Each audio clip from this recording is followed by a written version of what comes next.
News 7 Tamil செய்தி எதிரொலியாக நெல்லை மாவட்டம் ராதாபுரம் பகுதியில் கனமழையால் சேதமடைந்த நெற்பயிர்களை சபாநாயகர் அப்பாவு ஆய்வு செய்தார்.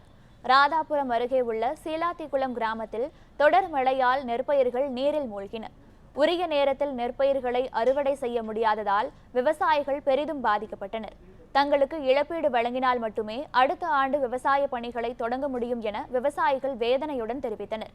இது தொடர்பாக நியூஸ் 7 தமிழில் செய்தி வெளியானது. இந்நிலையில் நீரில் மூழ்கி சேதமடைந்த நெற்பயிர்களை சபாநாயகர் அப்பாவு நேரில் பார்வையிட்டு ஆய்வு செய்தார். முதலமைச்சரிடம் எடுத்துக் கூறி விவசாயிகளுக்கு நிவாரணம் வழங்க நடவடிக்கை எடுக்கப்படும் என அவர் உறுதியளித்தார்.